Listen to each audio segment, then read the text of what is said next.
frankly, after 60, for people who aren't there yet, you're going to have to really think about what you want to do, because you no longer have the ability to force the will to do what's not in your highest good. So a lot of things you used to make yourself do, you can't do anymore. I'm Michael Max, and this is Geological.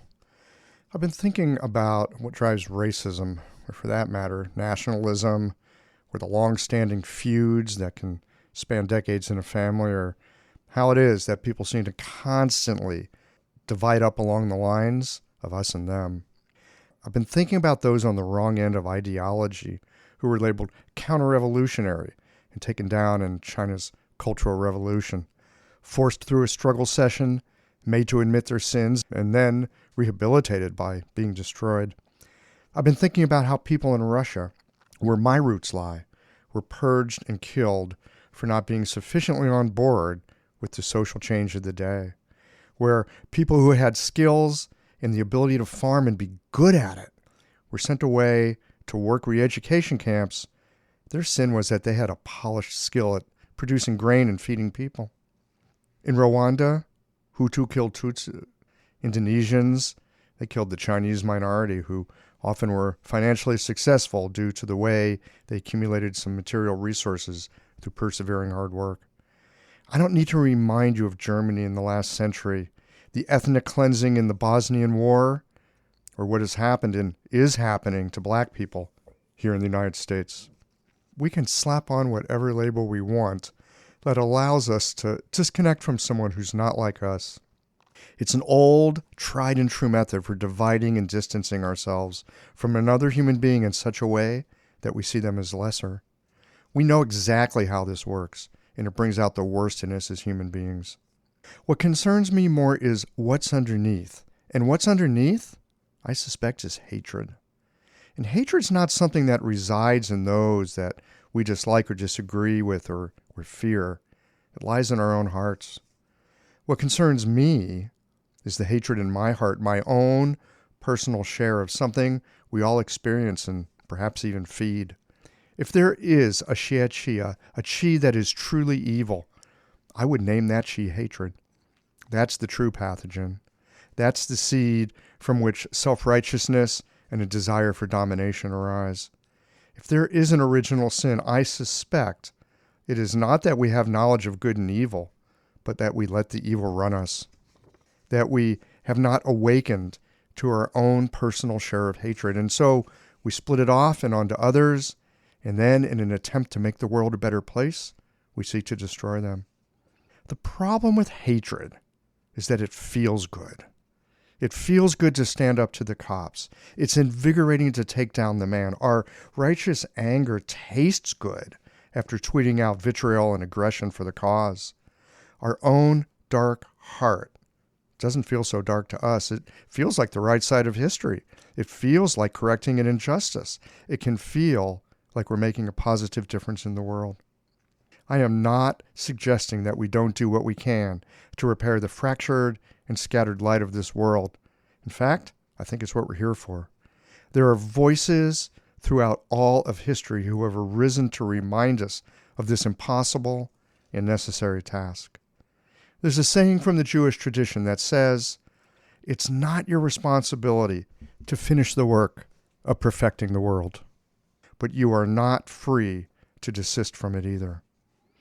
I suspect it might help to examine our own flawed hearts first.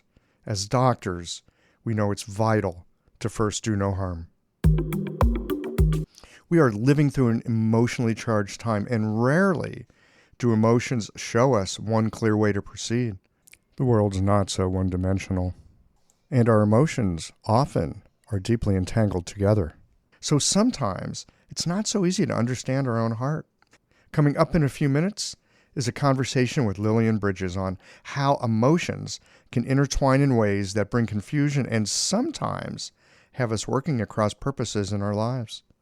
Lucky for us, the lens of the 5 phases can help us to gain clarity for both our patients and for ourselves. I think you'll find that Lillian's insights into the dynamics of how emotions can intertwine will be helpful in your clinical work. These conversations come to you through the generous support of our sponsors and members. Blue Poppy, your new one-stop shop, has speedy shipping options on everything that you need for your clinic. It's Women's Health Month at Mayway Herbs. Check out their new website for learning resources on helping women with herbal medicine. Are you a creature of habit? How about making a change that helps your patients and the planet with AccuFast needles? And later in the show, raising your fees doesn't have to be a difficult process. Jane has helpful suggestions on making it easy and effective. And finally, have you considered that having a thriving, profitable practice is one of the most healing things that you can do? Julie Bear Don't Walk has, and she can help you do something about it too. Do be sure to visit the sponsors page on the Qiological website to take advantage of all the special offers our terrific sponsors have for listeners of the podcast. Picture this. Your clinic is buzzing with patients, and then you realize that you're down to your last box of needles. No need for panic, because Blue Poppy, your one-stop shop for all your acupuncture needs, they ship orders received before 3 p.m. on the same day. With a quick visit to Blue Poppy's website, you can order premium needles, herbal formulas, and that special Dr. Bob's oil that your patients love. Blue Poppy understands practitioners can't keep patients waiting. That's why they strive to get you what you need when you need it. From high-quality Chinese herbs and formulations to acupuncture supplies and clinical essentials, Blue Poppy has served practitioners for nearly 40 years with products that meet the highest of standards. Discover everything Blue Poppy has to offer by visiting www.bluepoppy.com, and don't forget to subscribe to their mailing list for exclusive offers and more. Hi folks, I'm Yvonne Lau, president of Mayway Herbs. May is Women's Health Month, and as a women-owned and women-run business, we especially love how Chinese medicine can support wellness through every stage of a woman's life. So in this month's newsletter and podcast, we're covering topics like PMS, pregnancy, menopause, and osteoporosis. We'll share expert insights and effective treatment strategies you can put to good use in your clinic. Our Plumflower brand line includes herbal tea pills, tablets, extract granules, and organic herbs, all of which you can find on Mayway.com, and where you can also find articles, videos, and other resources to support your practice. Since 1969, Mayway has been a trusted source for high-quality herbal products. In these challenging times, please know that we remain committed to keeping our products accessible and affordable so you can take care of yourself and your patients. As always, thank you for supporting Real Chinese Medicine. Daily habits and routines feel comforting, familiar, easy, automatic. That's the power of repetition. You've worked out the kinks and can do it with your eyes closed. But what if you shook things up? What if you ditched the old routine and tried something new? Hi, I'm John Sten. I've practiced acupuncture for over 30 years, and together with my wife Kelly, we created the world's first eco-friendly acupuncture needle. The AccuFast earth-friendly needle system cuts your packaging waste by 60 to 90%, depending upon your needle type, speeds up your needling, gives you more control, and best of all, while you're healing patients, we plant a tree for every 2 boxes your clinic uses. Thousands of acupuncturists have already made the switch. In just the last year, they've helped plant over 16,000 trees. Since we started, that number has grown to over 50,000. So break the routine. Be the change. Visit AccuFastNeedles.com. Your patients and the planet will thank you. Let's get into this conversation on how entangled emotions can impede the healing process and what we can do about it.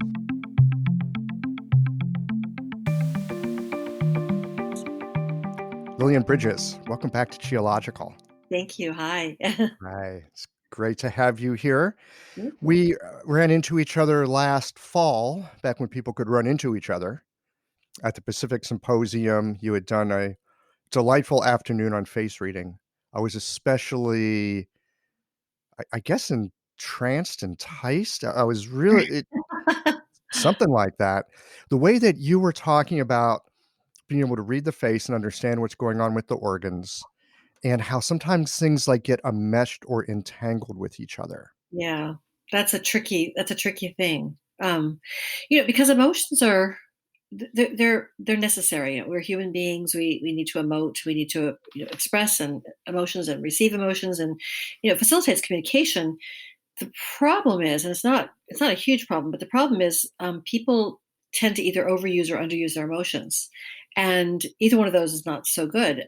I find the most difficult thing is not whether you express them or not. People tend to know how to do both, but I find that when you have more than one emotion connected to each other, they're hard to disentangle. And so, for a lot of people, for example, if you have grief and you have guilt because you didn't go see your father before he died as much as you wanted to, it's hard to undo the grief, to work on the grief because the guilt is there.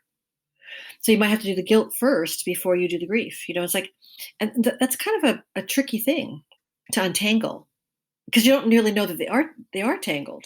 That's why it takes so long. Well, exactly, and the thing that really caught my attention, because you were talking about exactly this thing Mm. last fall, and My mom had just died, so I was talking about grief a it lot. was the perfect time Yeah. to talk about that. I mean, you got to inhabit your own experience, and Mhm. through inhabiting your own experience, share something with us that was very pertinent and very real. And this whole idea, because I'm not a psychologist or a psychotherapist or anything like that, so I don't have a lot of training in, how the human psyche works. And I tend to think of things in fairly simplistic ways. So it's like, oh yeah, they're dealing with grief, or we're dealing with guilt, or we're dealing with this, or dealing with that. And when you started talking about how things get enmeshed and tangled together, Mhm. I thought, that's right. And that's why it's so hard. It's really difficult. I work with, clients all the time, and we talk about old traumas, and Mhm. I find a lot of enmeshed emotions in old trauma. When someone's had abuse, especially by someone that they love, a parent or whatever, it gets love gets entangled with fear or gets entangled with, anger. So you're seeing that entanglement. It's hard to process the relationship altogether and the traumas that occurred because the emotions are so conflicting and confused, and, Yeah. and And maybe even opposite, love and hate. yeah, it's like, well, one of my students said recently, she said she realizes that the love that she got was pretty toxic. Mhm.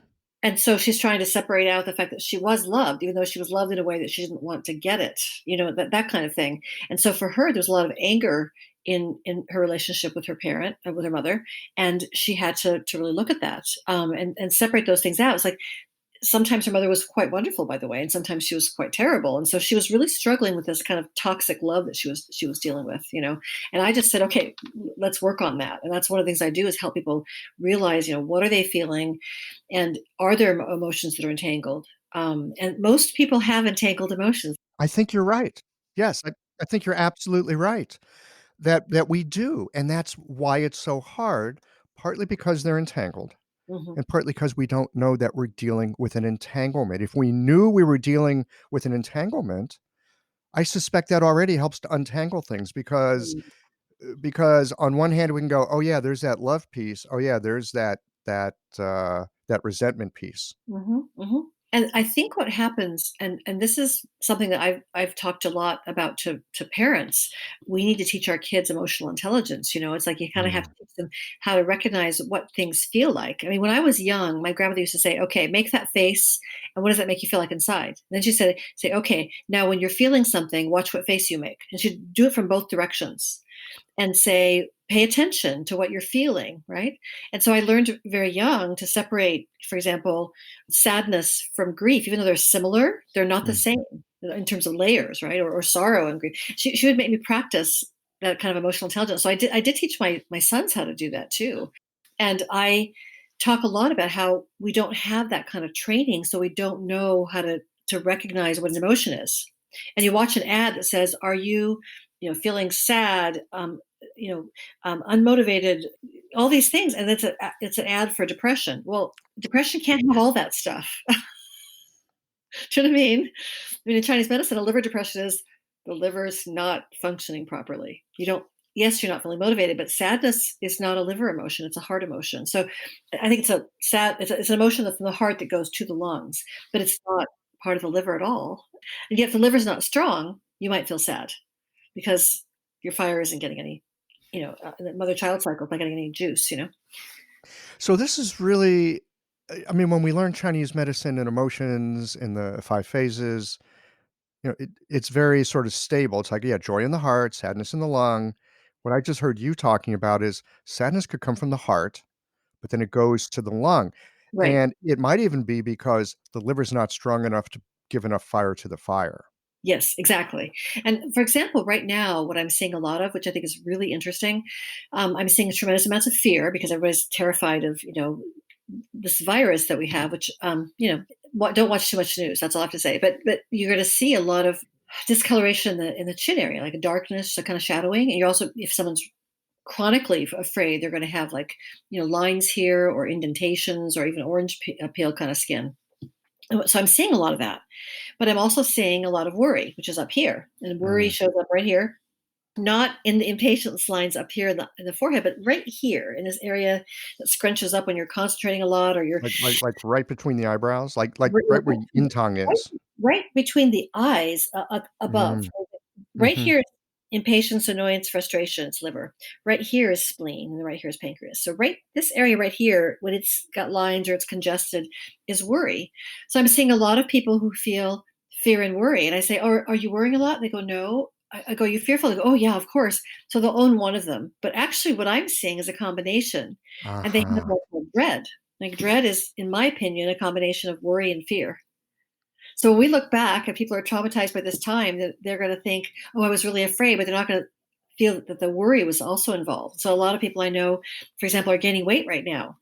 Even though they're eating really well, they're trying to do their exercises and all that, they're gaining weight. And I said, well, artificial grounding when you're stressed out, but also because when your spleen is so involved, spleen, stomach, pancreas are so involved with worry, it's going to make you gain weight because it's in your brain instead of your stomach. you know So, is it because the pancreas is weak that the worry is making the pancreas weak and so there's weight gain, or is there some other mechanism going on here? Stomach week too. If you look at the parts of the body in Chinese medicine that give you energy, of course, you Mhm. have getting energy from the kidneys, and you have, I mean, liver qi basically is the ability to do and move. And I think when you look at spleen, stomach, pancreas, you're looking at something that you're it's a system that's trying to create energy from food, which we'll talk about, I know later. And I think when the system is involved with the thinking instead of digesting food, it's going to cause a problem. So a lot of times people worry about what they're going to eat, and then it makes it not good for them because they're worrying about it. Because then the energy is in their brain instead of in their stomach. So they're too busy digesting their ideas Yeah. instead of digesting their food. And right now, I'm seeing so much dread that people aren't recognizing they're doing both emotions together. And that actually is why they're having trouble getting through this because they have so much dread. And part of that is a projection into the future, of negative outcomes, which I really watch myself. I don't allow myself to do that very much. I have things to do. Now, how do you do that? How do you manage to keep yourself present and out of the future? I mean, I know it's very easy for all of us as human beings to either Yeah. dwell in the past or project into the future. It's Mhm. part of the curious thing that makes us the critters that we are. Yeah? Yeah, yeah. Well, I think if you're very developed of wood energy, you're going to do past, and Would this is how. energy goes to the past? Yeah, wood always goes to past, and it's going to say things like, "I want things the way they used to be." Well, nothing's ever the way it used to be, so that's actually like not logical at all. But there's this really important energy of the wood element that goes. I'm going to look at the past. Okay, so they're very past oriented. With the metal element, it looks to the future. And it's going to have ideals about how things should be and how you wish they could be and all those kinds of things. But both of those, as you know, don't keep you in the present. And I Mhm. think that you have to find things that keep you present. For example, one of my friends who's very fiery got a puzzle, which I've never in my life thought she'd get a puzzle. Oh, seriously, this is like something she wouldn't do. Mhm. It's the only thing that makes her stay in her body and kind of be here. And she's using it as a kind of like a moving meditation in a way, kind of a concentration on every day she does a little bit of it. And it's helping her a lot. And I started laughing and I said, you got to find things to get involved in where you have a certain focus and that keeps you present. Otherwise, you're going to go off into oh my God, how long am I going to have to do this for? And what's going to happen? And or you're going to go back and go, oh, I'm so angry. I can't do what I used to do. I can't go to the restaurant. I can't, go to the grocery store easily. It's like that kind of stuff. So you're seeing people really playing out those two elements a lot. Yeah, I hadn't thought of a puzzle as a kind of visual meditation, of a thing that you just bring yourself back and bring yourself back, and here's Yeah. something to Well, focus on, I'm cooking a lot because you have to pay attention when you're cooking. or you cut your fingers off. Yes, I've had that experience. Or you burn something, you get the broiler on, it's like, "Oh god, there goes the garlic bread." You know? Yeah, yeah, yeah, yeah. I'm curious about wood going to the past because when I think of wood, I think of that spring energy. I think of like that new plant coming up. I think of this new outward, aggressively outward, and new energy. So I'm curious how that connects with past. It's the roots of the tree. It's the It's going roots of the back to the tree. roots. Yeah, it's going back to the roots. So it's going back to the way things used to be. And it's opposite on the 5 element chart where Earth is in the center. It's opposite of course, of metal. And we Mhm. know metal is the future. It's always about technology and all the new, right? The new in a different way, new technologically, I should say. And so therefore you're going to see it's the opposite, in the 5 elements, and it's the roots. And in feng shui, it's very well known that wood is where you deal with the past stuff, and metal is where you deal with the future stuff. This is so interesting to me. So you've got this past root, and I Hmm. would suspect that a very healthy wood has its past root, but it's actually focusing its energy on that new sprout Upward, coming out. upward, upward and outward. But that's wood always wants to go up and out, right? Mhm. Tree And branches. and unless it's going back and looking at its roots and going, "Remember back in the good old days when we could have a beer together?" Yeah. So I have friends who are doing virtual cocktail parties, which I haven't done yet. So, I've got a neighbor down the street, and as soon as the weather warms up, it's been cold here, um, we're planning to have some wine at a social distance level. You know? We can't sit on the stoop together, but we could sit within 10 feet of each other, that's right. That's you right. know? We're just gonna have to adapt, aren't we? So, but I see a lot of people really struggling right now, and with tangled emotions. And I also recently said to one of my students, what I'm seeing a lot of is people are still enough right now because they're home, Mhm. and old issues are coming up, and Yes.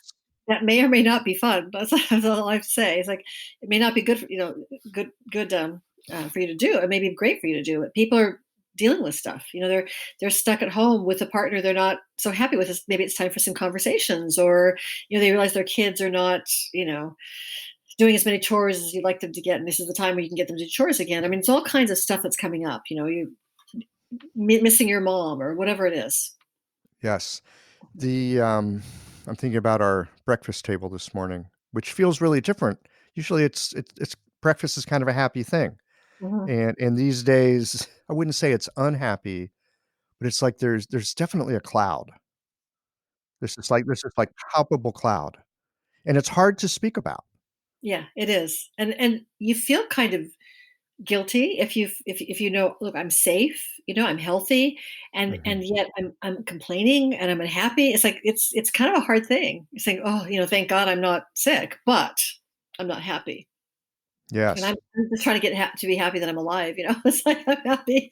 So we're kinda back to this tangled emotion thing. Now you have kind of a secret weapon. Uh-huh. You learned from your grandmother. I loved you talking about her like, "Oh, when you feel this way, make that face." I mean, that's a Chinese face reader being taught at an Oh early yeah, age, absolutely. right? The That's your training. old fashioned apprenticeship method. Yes, and very embodied. Yeah, a funny story about one of my students who's a great face reader, Saffron Elledge in England. But we were discussing this line right here in the chin that says that, if you overuse your body, then you're going to have to retire when you're between 60 and 62 because your body's going to be tired out. And frankly, after 60, for people who aren't there yet, you're going to have to really think about what you want to do because you no longer have the ability to force the will to do what's not in your highest good. So a lot of things you used to make yourself do, you can't do anymore. And we were talking about there are probably other meanings that we don't know enough about. And she said, "Well, how about this one?" She said, so put her hand on her chin, and she said, look what happens when you push your chin like this. Not very happy, Mm, right? Push your chin up, and that makes the line." She goes, "That's also a line of resignation." that you are accepting this is the way it is and you can't change it. So, you don't want to do it, but you feel like you have to do it. And luckily, after 60, you can't do it. But Yeah, you can't. she came up with that term. It was like brilliant. So she was doing exactly what I taught my students to do. Like I taught me is make that face. Figure out how you make that face. What does that mean? What does it feel like? Yeah, so you can get it from the inside. Yes, yes. So you get it And from the inside.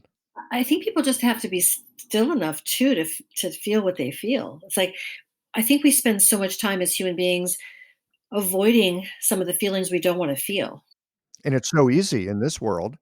There's Netflix, there's a million sports Right, well, do they right. still have sports? Not right now. A So lot of at one point, replays, though. right now, people are going to have to like deal with this stuff, right? Yeah, yeah, things to deal with. You just said something, and I wanna come back to the emotions here in a moment. It's a thread that's gonna run through this conversation. But you just said that after the age of 60, you don't really have the will to do things that aren't in your highest good. It's not that Yeah, you don't have the will, but you don't have the will to do what's in your highest good. it's what I had a great conversation with Ted Kapchuk years ago. I love one of his phrases. He calls it the will that can't be willed. It's part of what I call your golden path, or the Chinese call your Ming. So as Mhm. long as you're doing something that's in your highest good, your Ming, your mandate from heaven, your golden path, you're becoming your best self. Then after 60, you're allowed to, you can do it. You can find the energy to do the stuff that you're supposed to do. But I'll give you an example because I'm over 60. Have never been a terribly social person. I actually find conferences kind of intimidating. I love seeing the people, but I also get overwhelmed sometimes by the number of people that I see. It's kind of like, oh, so much talking. And so people don't realize I'm a bit of an introvert. And I'll show you a cute little trick. This is a fun one. If you put a Okay. straight So I just wanna mention to folks, um, Lily and I can see each other because 'cause we're using software that lets us see each other, but y'all out there in radio land, you're not gonna be able to see this, so let's describe it as if they can't see you. Oh, yeah. So Yeah. you take a straight edge, whether it's a pen or a pencil, whatever, and you put it on your brow bone and on your cheekbone, right in the center of your eye. Okay. And don't press too hard, but just very lightly hold it on your brow bone and your cheekbone, and then open and close your eye. Okay. If you can open your eye completely, you're That's a me. natural introvert. I have that, you have that. If you get stuck halfway in between, you're in between an introvert and extrovert. If you get stuck and you can't open your eyelid, you're an extrovert. Okay. So knowing that, you can see who's going to do well with isolation and who isn't. So all the introverts are going, "Oh, this is a relief." I'm perfectly happy. I feel a little guilty about that too, but you're going to see right away that there's something that says, "Look, I charge better because I'm an introvert by myself." Other people charge with other people, so they're suffering like crazy right now because they're not charging. There's no one or not enough people around to charge from. So when I was younger, I tried really, really hard to be social. I tried to go with my girlfriends to a bar on Friday night. Back then it was TGI Fridays. Oh, terrible place, but I mean because it was a meat market. But I would try to go out and have drinks and socialize or go dancing. And I'm thinking, oh my god, I just want to go home and read a book. I just want to go home and read a book. I struggled so much, and a lot of my friends are very social. They have dinner parties, and I love my friends, and I'm happy to go to a small dinner party, but a big dinner party or a big cocktail party is kind of like, especially if I don't know people. And I used to make myself do it. I'd make myself go, and when I'm there, I'm fine. I'm socially, graceful most of the time, and I do a good job at a party. It's just that I get tired from a party, and then I Mhm. turn 60. I can't Just make can't do myself it. go to the parties. Mhm. Sometimes I'll go, but it's like it's so hard now. It's like my body goes, yeah, not in your highest good to go to a party right now. So once in a while I'll go, and if people are going, "Oh wow, Lillian, it's so nice to see you," or I'll go to a conference or something. But it's my body doesn't want that anymore, and so I can't say yes right away because I don't know if I can go or not. I'll just go, "Well, I've got something booked. Let me see if I can move it around." And I'll go, "Sorry, I can't come." Yeah. I have to watch it because my body doesn't want to. It's like I can't make myself do it. This is, I think, one of the real benefits of aging, at least it has been for me, is that the older I get, the more I'm okay with my really quirky self. So I can remember when I was young Same sort of thing. It's like, hey, it's Friday night. We're going to go do these things. It's going to be fun. I would hate it. Me It too. wasn't fun. It's like, what's wrong with me? Mhm, Because mhm. this isn't fun. And it's nothing wrong with you. It's just that you're trying to be something that you're not, you see. And so the good news is every decade has a different, lesson. The one at Mm. 50, which I also really loved, and I did fairly well at the time, was you are supposed to not care what other people think about you anymore. And if you can get through that one, then you can stop doing what you don't want to do. So you have to kind of do things in degrees. So if someone thinks, God, you're such an introvert, it's like, yeah, I am. So what? Yeah, I am. And And I love you dearly, and I'll see you sometimes. It's like, this episode is brought to you by Jane, the clinic management software that honestly just makes running a practice easier. Let's dive into something that's never easy, but sometimes necessary: raising your fees. It can feel awkward, right? But here's a tip that can really help. Consider offering flexibility to your patients as you introduce the change. When patients face new fees, it's natural for them to feel uncertain or concerned. That's where flexibility can really make a difference. Offering options like a phased increase, suggesting a payment plan, or even taking a moment to talk things through can help to ease the transition. These thoughtful gestures show your patients that you're listening and care about them, which strengthens the trust you've worked so hard to build. If you're looking for more ideas on how to navigate these kinds of changes, head to frontdesk.jane.app and check out the article, How to Tell Clients You're Raising Your Fees. One last thing, if you're ready to give Jane a try, you can use the code CHEOLOGICAL for a 1-month grace period on your new Jane account. I got the greatest birthday present on my 50th birthday. did you? What did you get? I did. I got a panic attack. Oh my God. You poor baby. No, it was well, yes, in the midst of it. I was in Nanjing, China. I was working on the book that I was translating.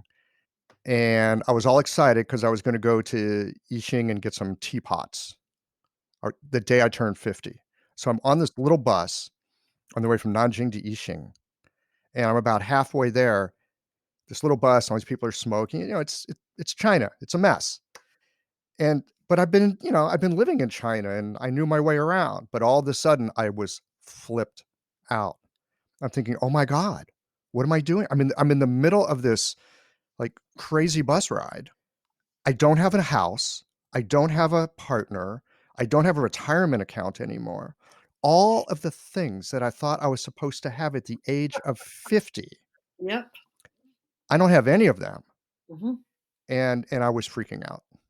I Yep. mean, I was all by myself having a panic attack. And I don't know where this stuff comes from, Lillian, but a voice in my head basically said, okay, all right, fine, Michael Max, maybe you really have screwed this up completely. So, what of the past 10 years of your life would you have changed to have a different outcome at this moment? And I looked back on those past 10 years and I would not have changed anything, nothing, none of it, not one thing. And so it was like, well, then I guess my idea of what 50 was supposed to be needs to be rewritten.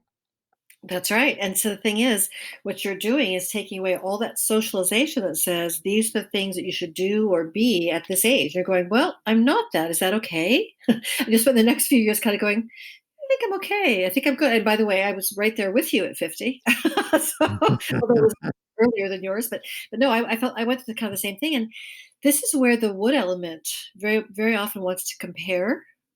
Like it's Ah, it's a competition thing. It's like I'm going to compare. But I said to someone one time. So she was saying to me, "Oh, my friend is, she's 62 and she's retiring, and I'm not. I still have to work." And I said, "Would you want her husband? Would you want her kids? Would you want her house even?" She goes, "No, God, no." I go, "Then why are you comparing? It's not even apples and oranges. Like it's not even a fruit. It's like apples and like, you know, something apples else." and BMWs.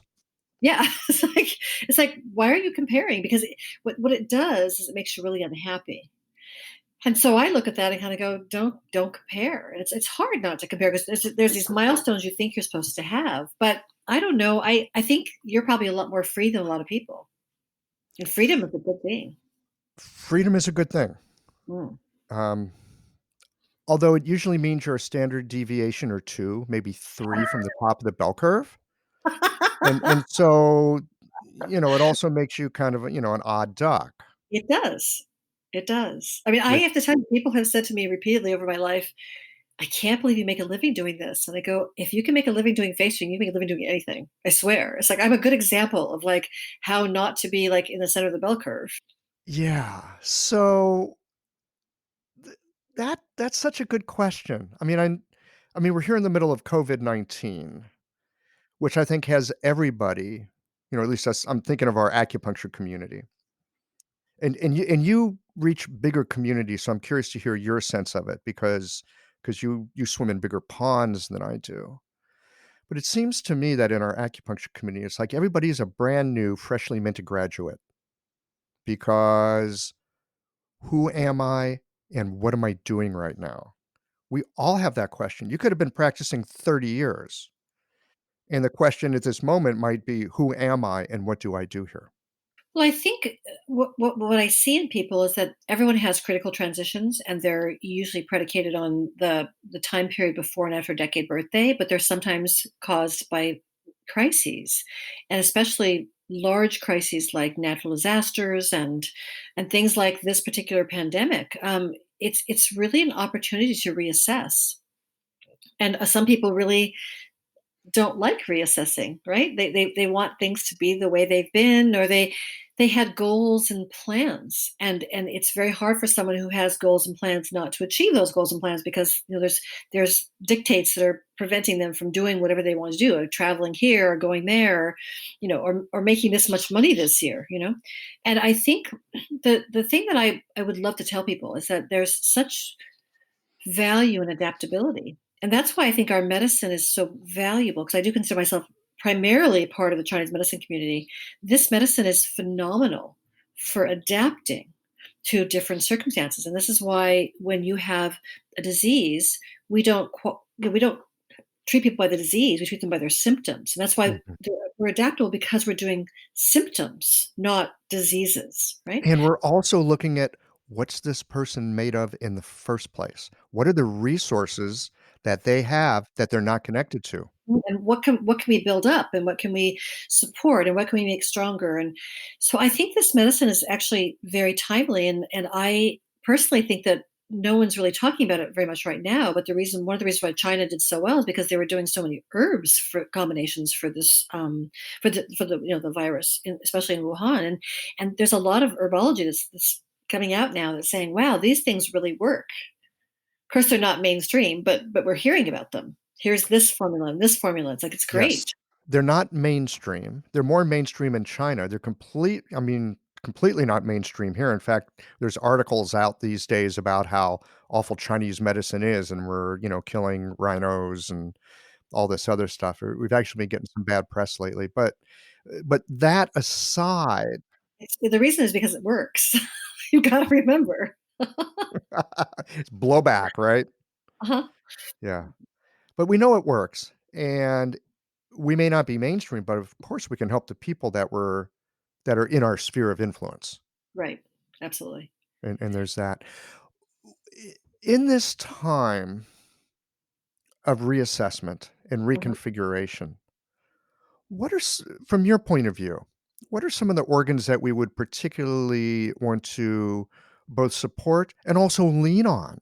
Right. Mhm. So, like, let's say someone's really woody. I'm kind of a woody character Right. myself. Mhm. So, what could I do to like ease up that wood a bit and allow myself to transition into maybe what the next phase of my life actually is? Right. Well, you're going to see something really interesting happen when you have crises like this, and that is you're really going to start recognizing what your habits are, and a lot of behavior is habitual.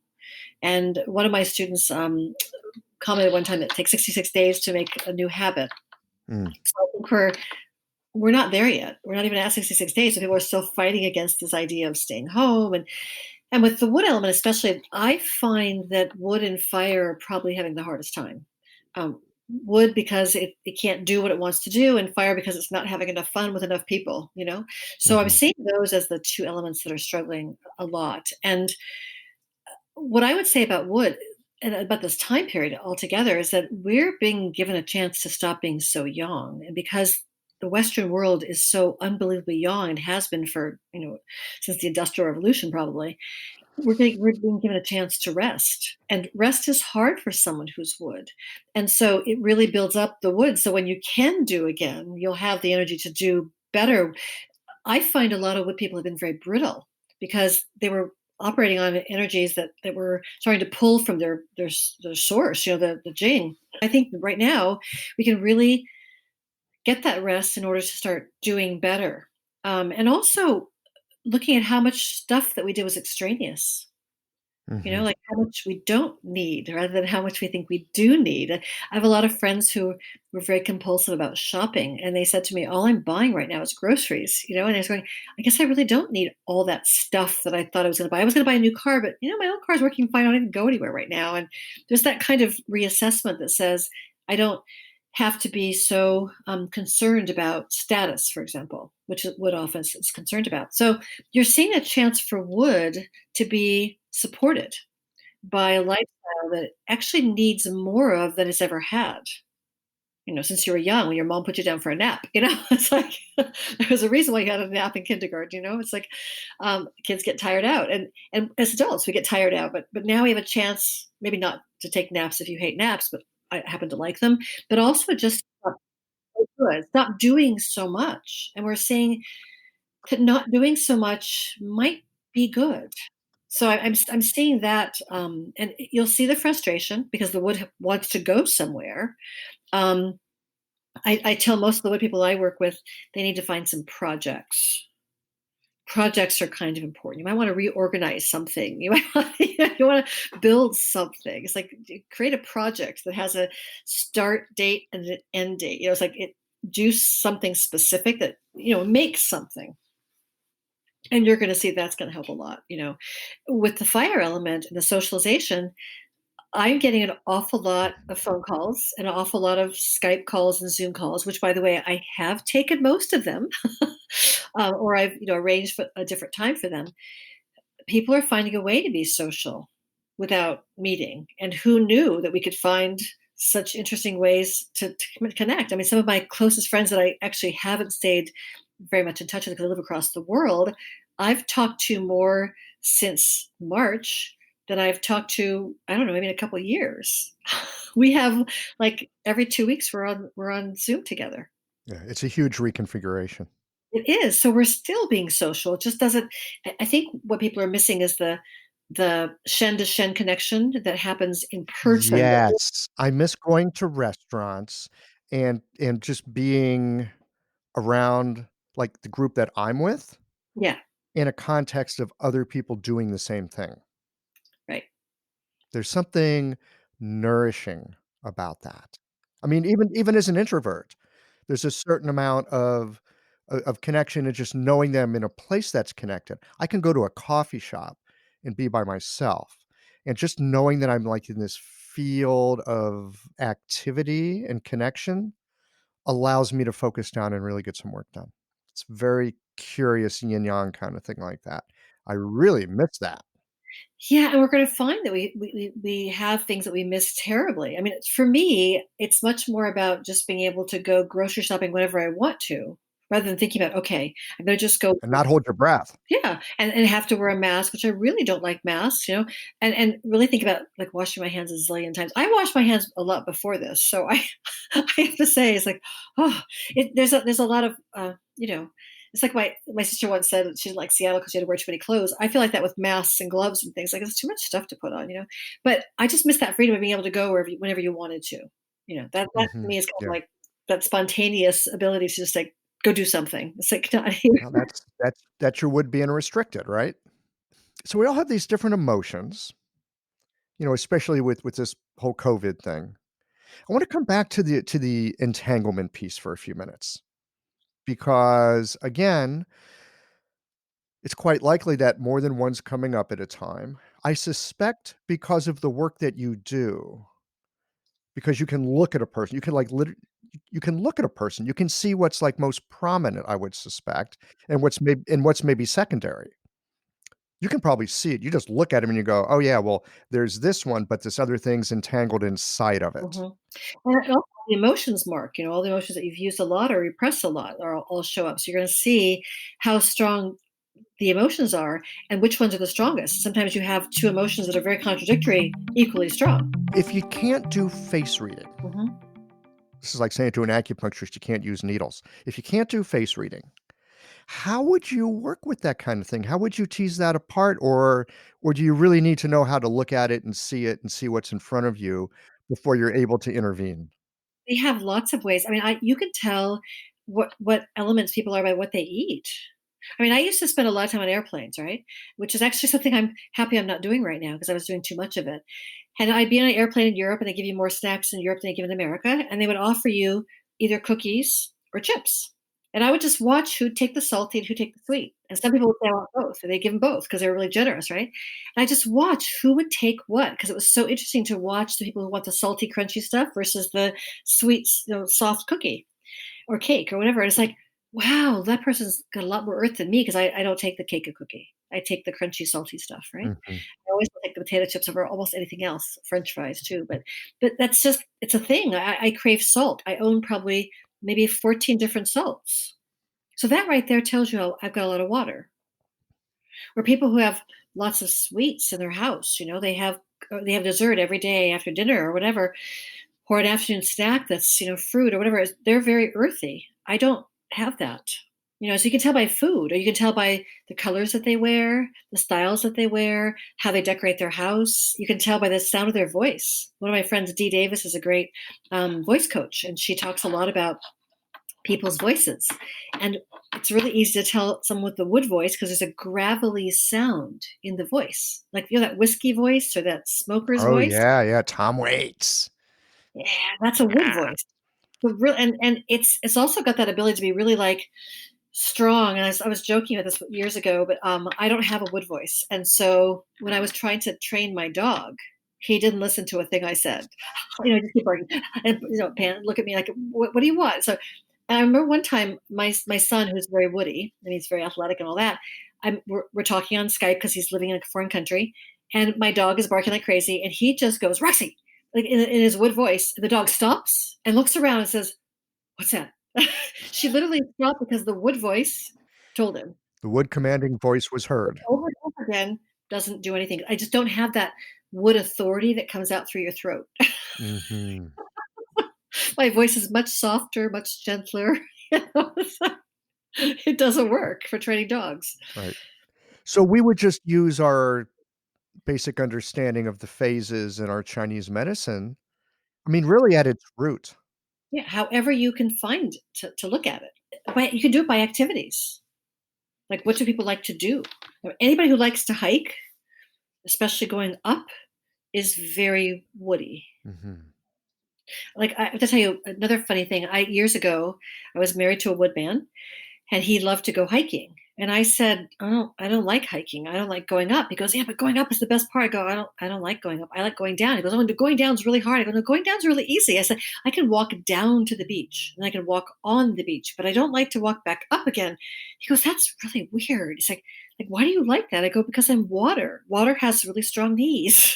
It's like, I like going down. I don't like going up. I'm fine at going down. And he couldn't understand why I didn't like going up. So I'll go downstairs, but I won't go upstairs. It's very odd, but it's a thing. It's water versus wood. Not in a bad way. It's just a No, thing. it's just what it is. Yeah. But so Yeah. I pass him. Do you like to go up or down? Do you like you like salt or sweet? Do you like I just ask him questions. They're great questions, Yeah. and they're relevant. Yeah, they are. Yeah. And it helps. And I think I have a really good friend, Alicia Silva Villanueva in Mexico, and she's really funny. One of her favorite quotes is, "To love someone else is to forgive them for not being you." Now I added on an addendum, and I added on and not doing it your way. Mhm. And I'll just give you an example. I once had an ex who thought that loading the dishwasher was a Tibetan sand painting. Okay. In other words, I never did it right. Okay. This is temporary art, right? And I said to him finally one day, if you care so much about how it's loaded, then you get to load the dishwasher every time because I don't care. I just want to get them washed. Well, but you wash them better. I go, to love someone else is to forgive them for not being you and not doing it your way. It's like, my way is different than your way. Do whatever you want. I'm going to do my way. You do your way. And I think that's really helpful. And I think when you understand the elements really, really well, you stop punishing someone else for not being you and not doing it your way. It's like, your way is different. I like going down. He likes going up. It's like, so what? So the person who has to load the dishwasher, just exactly so. Yeah. Is that an earthy thing? What is that? No, interestingly enough, it depends on how they do it. Okay. Oh, Because wood thinks their way is always the right way, where metal goes for like the most efficient and the way that everything gets the cleanest. Do you know what I'm saying? So metal, the opposites always look alike. And so wood and metal will have a little bit of a tug of war there saying, okay, is this more important or is that more important? Wood will say, I want the most dishes in there possible, right? It's like, let's wash them all. And metal will say, no, you should leave some out because they're not, getting enough water. So you'll see it's different. One's kind of efficient and one's kind of like organized. One's orderly and organized. the opposites look alike. We do, That but the emotion yeah, underneath is different. yes. So I'll give you an example.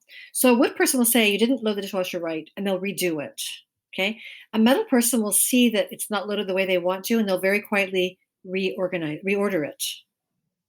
The wood person will say, you didn't do it right, here's the way you do it. And metal will just go, oh dear. And they'll just like quietly fix it and then turn it on. Which is the one that'll kick you out of the kitchen and say, "You're not allowed near my dishwasher"?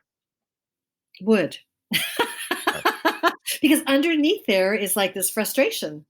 So Mm. if you find the emotion underneath the action, then you know what element it is. You find the emotion under the action, and then you know what element it is.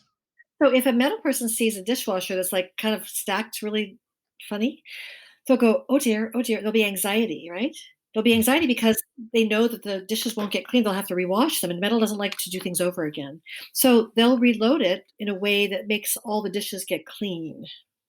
So yeah, and the emotion of anxiety will go away as soon as it's done the way they need to do it. And wood will say, "Get out of here because I'm going to do this," and they'll go, oh, "Okay, I can do it best," which is wood.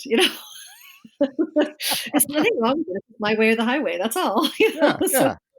What's not to understand? it's simple. Wood's actually, in my opinion, one of the simplest elements to understand. And what's cool about it is wood people can get mad, and because they're over it so fast, they're easier to forgive because they don't hold grudges and stuff. It's like they get mad, it's over, it's done, you know where you stand, it's all good. It's kind of cool. I don't do that. And unless they're deeply enmeshed in the past, Yes, and then they're going to hold. and then you get that resentment thing. Yeah, but usually other elements are even better at resentment than the liver people. Really? Yeah, it's very interesting. So, and does resentment look different through the different phases? Well, there's an area of the face right between the eyebrows. It's where yin tang is, and it's like it's about a silver dollar size area right around there, and that area has a lot of interesting connotations. So, for example, one of the things that shows up there when it's rumpled is frustration, irritation, impatience, all that. But resentment is also lodged there. So if it doesn't go, if you do it when you're frustrated and it goes away, when you're not frustrated, you're fine. But if it stays that way, it means there's resentment involved because it's underneath the surface. It's like it's holding on to it, right? Mhm. And so that's when you see it. Now, if you have another really weird one, I forget to teach this all the time. It's really interesting, and I have way too much of it. If you can take your fingers and pinch on your forehead so that the flesh comes loose from your forehead, you have too much guilt. That's inverted wood. Inverted wood, you Yeah. can pinch your if you can get like a Flesh in your fingers. chunk of flesh, Yeah, so that's guilt, that's stored guilt. that's guilt. Yeah, it's wood that doesn't have any place to go. Say more about that. Well, it's an interesting emotion because it's like mangrove swamps where the roots of the tree are more important than the leaves or the branches. And so It's anger towards oneself, and so it's inverted liturgy. And guilt is something. I mean, it can be obviously given to you by someone else, but you take it on and believe it, and so you kind of And then it's yours. yeah, it's yours. You punish yourself. I think there was a movie by Charlie Sheen was in. I don't remember what the movie was. Wasn't memorable, but the line he said was really funny. He said, um, "Pack your bags. We're going on a guilt trip." He was having an argument with his girlfriend. And I thought that was a great line because somebody can definitely make you feel guilty, whether it's your mom, or Catholic, your Catholic nuns at school, or it's like people can actually give that to you, but it's when you take it on that you allow it to be something. And I joke a lot about the fact that I have Chinese guilt, because Chinese mothers are very good at giving you guilt. Oh, it was so painful to give birth to you, and look how you treated me. It's like, oh, as a teenager, you kind of go, oh God, mom, Yeah. God. Thanks, Mom. I heard there's Jewish guilt, of course, Catholic guilt. I mean, every culture has some kind of Every culture has its own flavor. yeah, and moms are particularly good at guilt. That's all I have to say. They're particularly good. Well, They're better than dad. guilt. Okay, so let me ask you about this. Yeah, Since we're talking about emotions that get entangled, right. guilt and love. There's a tricky one. And, okay, I'm gonna say something a little controversial. I apologize ahead of time because I just No, controversial? yeah. You All mean? right. I only worry if I'm getting taped, you know?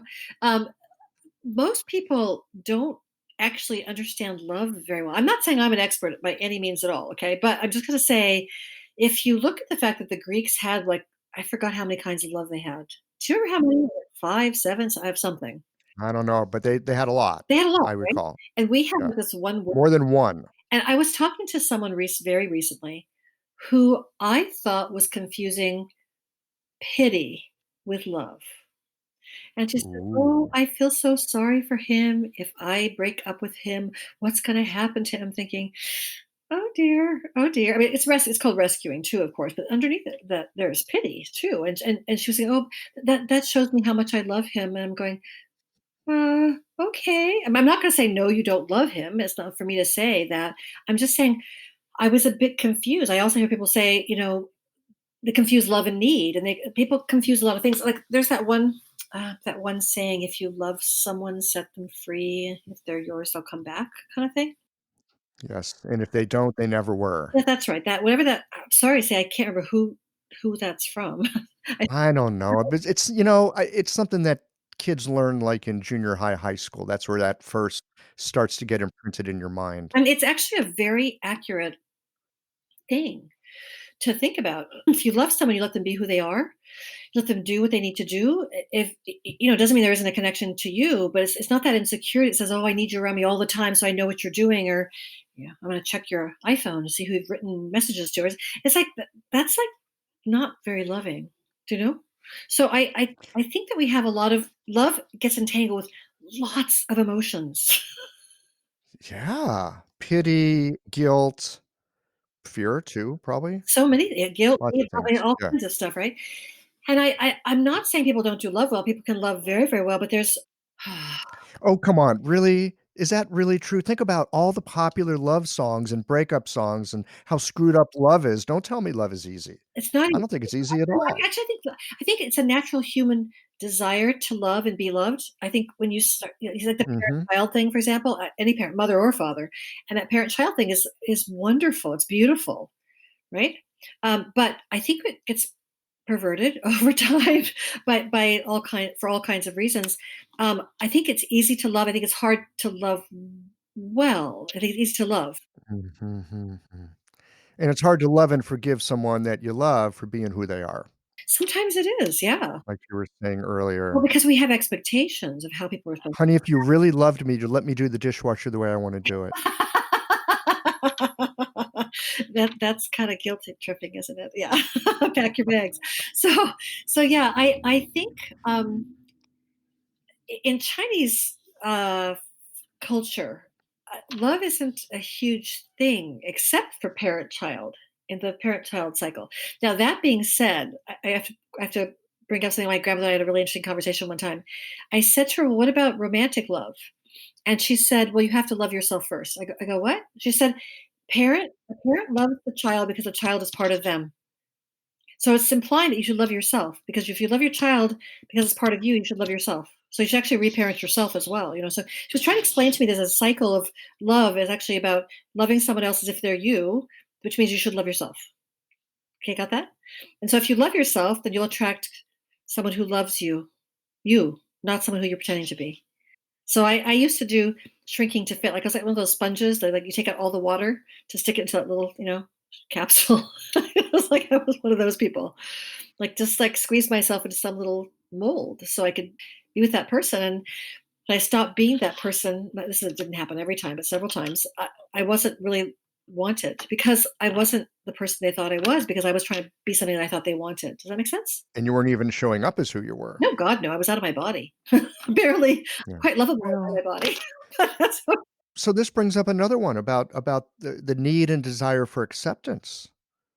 And I suspect that also gets entangled with a lot of other kinds of emotions. I have to tell you, I work with a lot of people who have issues with criticism. And if they grew up with critical parents or critical teachers or whoever, critical coaches or whatever, they become human pincushions basically. And they end up in Hey, careful, you're talking to acupuncturist here. yeah, exactly. Well, maybe why they like needles so much. But the thing is, I think that they get in relationships sometimes where they're trying to get validation. But when you're looking for validation for someone else, you leave yourself really vulnerable then to being less than yourself because you're going to want their approval on everything. And so I think that the whole point for me in terms of someone's being their mandate from heaven or their destiny or their golden path, whatever you want to call it, is for you to be as much of you as you can be. And this is why Mhm. self-awareness is so valuable. Knowing who you are and how you feel and what you're supposed to do. Is like people can't do a lot to you. Uh, for example, one of the issues I Without your permission. yes, without your permission. They can't do a lot to you without your Right. permission. And so for example, there's a lot of projection out there. And so if I were to say to you, for example, "Oh my god, you're so stubborn." Right? Well, is that a bad thing? Like what's wrong with being stubborn? I like to think of it as persistence. Yeah, so what's wrong with that? Is it because I'm not getting my way, making you do something I want you to do that you don't wanna do? It's like, is that okay? And maybe I'm stubborn and I don't like my own stubbornness, so I tell you it's not good because I've been told mine's bad. There's a projection thing going there. But if I own my own stubbornness, I go, "God, you're so stubborn, but so am I," or I'm being pushy, or you could actually have that recognition that it's more about you than about the other person, you know? And that's the value of knowing your own emotions and your own, I think, Mhm. constitution, emotional constitution. And to appreciate those parts of yourself. And we are both stubborn and we are both persistent, by the way, because we have good chins. But I once said to someone, because someone said to me, "You're so stubborn." I said, "Good thing I am, because you're a bulldozer. And if I weren't stubborn, you'd be bulldozing me. You'd be dozing me. Like you'd be like running over me." And he stopped and went, "What?" Having a thriving, profitable practice is one of the most healing things you can do as a healthcare practitioner because a robust business is the ultimate expression of vital chi. And that's the heart of our medicine. I'm Julie Bairdontlock, and I help practitioners grow nourishing, profitable, authentic businesses that embody the generative cycle of Chinese medicine. This isn't about all yang all the time. It's about expanding your own internal capacity, growing collaborative relationships with your patients for ethical patient retention, and marketing as an extension of this medicine, not a necessary evil. You already know that everything is connected in your patients' lives and bodies. The same is true for your business. When we align your systems, your schedule, your pricing, and your offerings with you, we create flow, which means more spaciousness, more impact, and more joy. When you are in the flow, fully resourced in terms of chi, time, and money, your business becomes a source of healing, not just for your patients, but for you. Let's grow something rooted, radiant, and real. Visit lifeflowconsulting.com to learn more. I'm glad you bring this up. This is something I've noticed in my practice, Mhm, that people will talk about parts of themselves mhm. in a very critical and negative light. Terrible way, yeah. And And so often as I listen to them and I'm hearing about how their life's unfolding and like the things that they do or that they like to do or the kind of job they have, and then they're talking about this one part in a very critical way, and I'm thinking to myself, "Wait a minute. That's your superpower. You're exactly right. Now you're way ahead of the That is not the thing that's wrong with yeah, you. This is the thing that's right about you." you're exactly right. And this is where when you have what's called the dark night of the soul, which by the way takes 4 to 6 years, I call it walking the shadow side of the moon, but it's a really difficult time. When you go through that stuff, what you find out about is who you are under in crisis, which like tells you the most about who you are. And then you find out that some of the things you didn't like about yourself were the most valuable things about you. And then when someone says to me, so, "Oh, you're this way," I go, "Yeah, yeah, I am." Or no, I'm not. I remember one time I was talking with someone who was mad at me, and he said, "You're this." I forgot what he said I was, and I stopped and I go, "No, no, I'm not." And he goes, "Yes, you are." I go, "No, no, I'm not. I know myself really well. No, that's not me." He goes, "Yes, it is." I go, "No, that's not me." And I wouldn't allow it. I get Mhm. really frustrated. I go, "You might want to look in the mirror." I was trying to be subtle, which didn't go over well. Sometimes there's no way to have it go well. No, but really, there was a projection going on that I wouldn't accept. And it was probably the first time in my life that I wouldn't take something in from somebody who said, "You're this," and go, "Oh, am I? Am I really like that?" Because I come to a place through a really big crisis where I said, "No, that's Mhm. not me. I know a lot about Yeah, me. That's not me." You know, yeah. and that's kind of Beautiful. refreshing. It feels good. Yes, it does. Yeah, it's like I don't have to take that because Yeah, it's not true. And then that yeah. strong sense, Because if there was a seed of it that was in you and it was unexplored or unexamined or entangled with something else, right, you could go, "Well, yeah, there is that." right, right. But when you're clear about where it is. I sometimes joke about this one, this particular one I'm gonna tell you right now. I apparently have the ability to hold a grudge, which I've worked on for a long time, right? So I don't actually get mad easily, but when someone's really hurt me, I tend to hold on to it, right? And I have to say, I looked at it for a long time because someone said, "Oh, you like vengeance." I go, "No, I don't ever do anything to anybody." But I have to admit, this is something I don't like to admit, but I'll just admit it to all you people out there. I sometimes enjoy someone's instant karma a bit too much. The person who harmed me. It's like I didn't do anything, but it's like something happens to them, and I go, "Oh wow!" And I'm thinking, "Ooh," and I don't. That's actually something I don't like about myself very much. But it's like I do that sometimes. It's like, yeah. So luckily, Yeah, I don't do anything. I just like watch it and kind of go, a little bit like, yeah. oh, yeah. It's like that's I don't like that. So, but if I know that about me, someone can say, "Oh, you're so vengeful." I go, "No, I'm not. I have this. This is what I can do. I can enjoy someone's instant karma too much." Because I got hurt, and I think that they should, like, see how it feels. As my young 15-year-old niece likes to say, "Karma is real, bro." It is. Yeah, it really is, and sometimes it's not fast enough for me, but I've I kinda gotten over most of it. I'm working on this trait, by the way. Not fast enough. That's great. It is actually, I think, very helpful and healthy to know what we're working on. Absolutely. It's like I would never claim to be like, fully baked, you know? I was like, there's always stuff to work on. It's like we have our whole lives to get to know ourselves. And I think I love that saying from the Tao Te Ching the most. I'm going to paraphrase, of course, 'cause I don't quote anything well, but it says something like, to know others is to become wise, and to know yourself is to become enlightened. And this Mm, is where we're doing this road trip, right? To find out all about ourselves. Like, yeah. really know yourself, to know myself. Well, it's funny that you should bring up the word cooked because originally I wanted to talk to you about your book and cooking and Yangsheng and stuff like that. But Lillian, it's already an hour almost, and there's still a question that I was going to ask you in the beginning, Okay, but I haven't gotten to it yet. So we may have to talk about food another day. absolutely, we can always do another talk, no problem at all. So as I was sitting down and thinking about, ooh, I get to talk to Lillian Bridges today. What do I want to talk about? Because this is kind of how I roll. I don't have like a script and a million things. It's like, oh, Lillian Bridges. So like, what's up? What do I want to talk to her about? I put myself on the hot seat Right. when I do these. And what came up for me today, again, we're in the midst of COVID-19, so that's a kind of a journey of sorts. And I've read your book. Mhm. I have to keep going back and looking at it again and again, It's and kind of dense. and well, it's just that there's a lot there. And thank you so much Oh, you're welcome. because it's helpful. And every now and then I sit down in my clinic and without even trying, I'll look at somebody and I'll see something. I'll just be like, "Oh, there it is."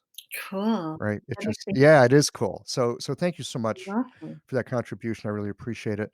What I was thinking about earlier today is we're all trying to like navigate and figure our way through a time that is unlike any time any of us have lived through. Mhm, The word navigation came to mind mhm. because it's like, and you work with this thing, this golden path and Ming and all this. And so the word navigation came to mind. It's like, how do you navigate through difficulties? And then this other word came up, and I just want to toss this out to you and just see what it rings for you. Because I think there's navigation, which means you kind of have a map and you kind of have an idea, and you probably got some landmarks, maybe even a star chart and some tools to know how to use it. But sometimes you're even more, I don't know if lost is the right word, but let's just say lack of orientation. And so for me, the word wayfinding came up. It's like, how do you wayfind? How do you seek a path when the usual ways of tracking things Mhm, and making sense of things are no longer available? mhm. I wonder if you have any ideas about that. That's a really good question. It's very deep, actually. I probably have lots of things I could say about that, but let's start with something. And we have as much time as we need. Okay, cool. Um, and this is what I spend most of my life doing is talking to people about how to find their way. I often say that there's this river of life that we spend most of our lives trying to get back to after we've been socialized. And I think it's the red and dew channels combined, on the face. That's the Mm. center of the face is called the river of life, by the way. And so most of the markings that are in the middle are the most important because it means your life has changed in some way. And right now we're in one of those times where our lives are changing and we have to kind of reorient. And I think this is where I want people to really recognize that they always know why they're here. Always. It's just sometimes they need help refinding that. And it's not about seeking pleasure in a way. But it is about seeking the kind of joy that um how do I explain it? It's the kind of joy that's embodied. So it's not just a feeling sense in terms of like an emotion, like I'm so happy, because that's actually very light. But it's like a body, a complete body sense of joy Mhm. that you're doing something that you're meant to be doing Like you wouldn't rather be anywhere else than where you are. at that moment in time. Yeah, Mhm. and I think your body has a lot of wisdom that we don't pay attention to. I mean, the way that I was raised, the way that I think, may not be well, I know it's not very ordinary, that's for sure. But I will say Lucky you. well, in my family it's okay, it's normal, but I was taught that we have the exact body that we're supposed to have with all the talents that we're supposed to use, that we have everything that we need to be who we're supposed to be in this life and to bring through what we're supposed to bring through. So there's nothing missing. So when you start thinking about how to change things about yourself, well, I don't believe in change. I believe in going in and finding new stuff or growing, but I don't believe in changing. If that makes any sense. I mean, it doesn't make any sense to me to become something different. You have to become more you or a stronger you. And so I have to give people back their faith in themselves and their own knowingness that they sometimes forget to pay attention to because we listen too much to other people. And we Oh, and we're so encouraged to look externally. yeah. You've got this bad feeling, go buy this thing. Oh, you got this emotion, take this drug. I mean, we even do it with acupuncture. Oh, I'm stressed out. Well, you better take those herbs. Yeah. And so the thing is though, when I started looking at the idea that we have the exact body that we're supposed to have, I used to Mhm. really be upset the fact that I'm not weak, I'm delicate. I'm like bone china, okay? You just need to hand wash me and don't put me in the dishwasher, basically. I'm not, no, I'm not sickly. I'm just not tough, you know? And I Mhm. really was upset about that. But I thought to myself, with the spirit that I have, which is unfortunately pretty kick-ass, although I wouldn't be able to do what I'm doing. If I had a body that was as tough as my spirit, I think I'd be a terribly scary woman. But instead, I've been given like, a more gentle voice and a kind of a delicate constitution. So I can't be this tough person, but I can say things in a way that people look at me and kind of go, she's not scary. Do you know what I'm saying? I'm not like intimidating. And so I thought, well, maybe I am supposed to have this like delicate body that needs to be hand washed. I mean, I used to be really upset about that. And I find making peace with a lot of the ways that I am and a lot of things that I can and can't do. So I don't do a lot of mathematical and numerical stuff because my brain doesn't work that way. I hire people to do that stuff. I have a very good accountant. He's perfectly happy with me giving him a whole bunch of stuff to to fix and organize and calculate. And he's perfectly happy, because why should I spend so much time trying to become mathematical when it's not my nature? Do you see? So I think we waste a lot of time trying to be something that we're not. And Hmm. instead, I'm really good with words. I'm really good with feelings. I'm good with other things. I'm really good at those things. So why wouldn't I do that more? And why be upset that I'm not mathematical when I'm mystical? you know? So I look at that. I want people to like really accept themselves. That's one of my Hmm. goals. And in these terrible times, this is the time to accept yourself. And it's such a lovely. I'm just kind of taking this in, because I'm a short, skinny male with a big nose. Lucky you. Okay. Well, but when I look out in the world at like advertising, for example, I never see me. Yeah. Which in some ways is great because it's like, "Oh, I'm a little more impervious to advertising because I don't see image." It's like, "Well, I can't strive for that. I could never be that. I don't have that kind of body. Mm. So I can just forget about that." But there's a lot that I think all of us, as humans, we grow up and I'm supposed to be this or supposed to be that, or I wish I was this or wish I was that. And what you said about we've got the perfect body to bring forth the gifts that we have, and you talking about that you've got this really powerful spirit. If you put that in a high octane body, I'd be an Olympic athlete. well, I mean, you could, Mhm. and you could use those powers for good, but you might also use those powers maybe not for so much good. You might run yourself off the rails with that. Absolutely. Absolutely. I there was a there's a I took a class recently. I'm not going to mention the person's name, but this person is fiercely intelligent, Mhm. wickedly, fiercely, brilliantly, articulately intelligent. And if this person had a little more wood energy, it would be hard to stay in their presence. They would be terrifying. But this person has magnanimous, magnificent, tremendous amounts of pericardium energy. Mhm. So this person is wickedly intelligent, fiercely, wickedly intelligent with Oh, kindness. that's what a lovely combination. And you Mhm. can take And that. so, Spoonful of sugar makes the medicine go down. well, yeah, Mary Poppins wisdom. yeah, It's actually true, right? it is true.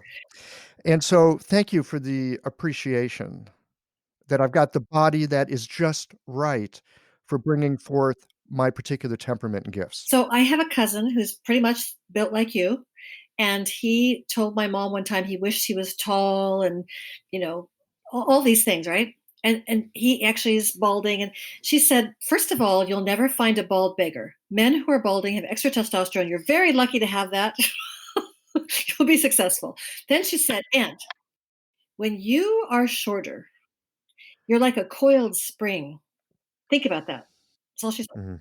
Like a coiled spring. Think of all the possibilities that a coiled spring can do. Like boing, boing, right? And he got so happy. He goes, "You mean it's a good thing?" She goes, "Oh, it's very lucky." She told him he's a coiled spring. That's what people who are shorter have, that bounce. You know what I'm talking about? It's a bounce. Yeah, yeah, I do. It's a coiled, Yeah, I do. and that's an amazing way of using wood. Mhm. See? Wonderful. So you have exactly what you need to be who you are in this world. It's not easy because I actually struggled with that for a very long time, thinking this was wrong, that was wrong. I was very influenced by society, by fashion magazines. I was in the fashion industry. I was in acting for when I was younger. I was in fields that made you feel like everything was wrong. I go out for an audition. They go, "Oh, you're too this. Oh, you're too that." It's like you're not enough of this. You know, and I felt wrong and bad. And I went, wait a minute, I can't be wrong and bad about everything, right? What's good? And I started really looking at what's good. And Yeah. the older I get, the more I appreciate exactly what I have and what I was given to do. I think this is one of the gifts of age. Oh, yes, wonderful. I really do. And again, I'm struck by something you said earlier in our conversation. After the age of 60, you cannot use your will to do what's not helpful for you. Yeah. Yeah. It's a hard transition, actually. It's like, wait, whoa, what's going on? Why can't I do that? Well, for me, the gift in that, it's not that I don't get to use my will. It's not that I don't get to do things. I just have to be in alignment with it. Yes, it's the higher will, the will that can't be willed. It's the will of the. It's the will that can't be willed. And it's I mean, that's one of my favorite sayings from Ted Kapchuk. It's just great. It says it all. It's like that's from the Ming. That says this is the will that allows you to become your best self. It's why you're here. And by the way, speaking of aging, Mm, if you there's a book, what's it called? The Immortal Sisters, Secrets of Taoist Women, I think. And it's a really interesting book, and the commentary is quite good in that one. And one of the things they talk about is fulfilling your worldly obligations before can become your most spiritual self, your most productive self. So, raising those kids or working for someone else or taking care of your aging parents or all that stuff, then at some point you kind of go, wait, it's just me. It's like my life. And it's like, that's when you're the freest. That's actually when you are supposed to be the most productive. mhm. I know in the Jewish tradition that not everyone studies Kabbalah. Some do, most don't. But if you're gonna study Kabbalah, it's after you've had a family and a business, and it's after you've done your worldly responsibilities and you're capable of doing, like, embodied reality, then you get to mess with the other stuff, but messing with it before that, not such a good idea. It's not going to get you very far because you're not going to get it. You have to have some experience, and you have to have suffered Mhm. some things to stop suffering as much. I like that. Stop suffering Well, it's kind of as funny because much. I'm not suffering from this whole thing that's happening right now. I'm not. And people are astonished that I'm not suffering. It's like I'm just not. It's like maybe it's because I'm very watery. As you know, my knees are good, but the water elements kind of goes, yeah, okay, whatever. It's like I'll just go along. Yeah, whatever, I'll flow with that. Yeah, I have had I had a little epiphany the other day that I'm still working through it. It was like one of those things where it kinda shakes everything and you go, "Oh, okay, I'll pay attention." Since this happened and I closed my clinic, 6 weeks ago, I've been sleeping really well. I mean, by and large, sleeping really well, oh my God, you'll be ready to go really soon. okay? Well, here's the thing, the other day, I was, a lot of people saying, "Oh, I'm essential, I should be out there, we should be open," and I'm thinking to myself, "Nope, I'm not ready to do it." I'm enjoying not seeing patients as much as I love my work, and I am deeply grateful for my work. I feel it's a privilege to do my work, and there's a lot that it gives me. I realized last week I had this deep sense of having been unburdened because I'm not seeing patients. And at first I was like, "Wait a minute, that's uncomfortable. What's up with this burden?" Right. And it's like, "Okay, I've been shouldering," and I willingly shoulder the burden because there's always a shadow piece Sure. that can be helpful to look at, and I just realized there's this sense of burden that's gone along with my work, and this is a great time to sit with that and see what happens. And then when you go back, you'll be rested. I mean, people don't understand we're being given a chance to rest. It's like, I'm not going back till I'm rested. yeah, people we're burnt out, and this is a chance Mhm. to get over burnout. It's like, how wonderful is that? I mean, the whole world got put on pause. It's like, that's the kind of a cool thing. I very much feel that way. Me too. I am grateful for the pause. Me too. Yeah, yeah. Yeah. I don't know what comes next, and that, not knowing does create some anxiety. Well, control is an illusion.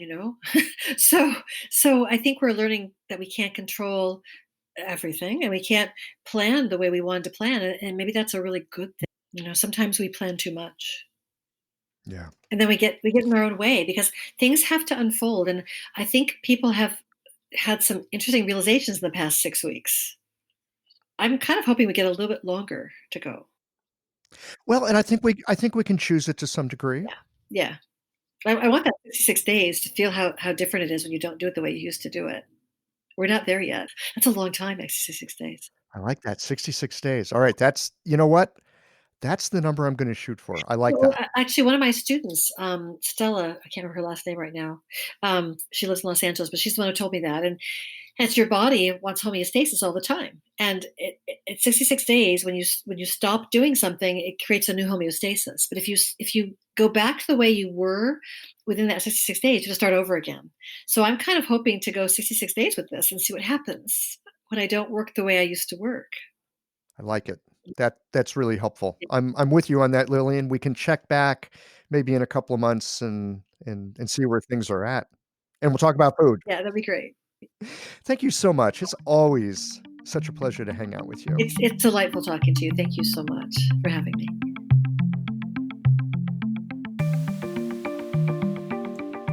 You know, one of the things that I really love about Chinese medicine is that I can sit down for a conversation with someone like Lillian, who studied face reading, but she hasn't studied medicine in the same way that we've studied medicine in yet, because we're speaking a common language through the 5 phases. We can completely understand each other and the perspective that we have to share.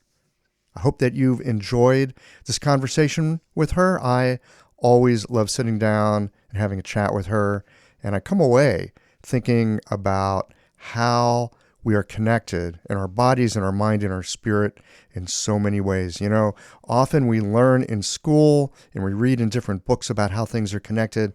But when I sit down for a conversation with Lillian, I really feel that kind of integration that is spoken to, but often not felt.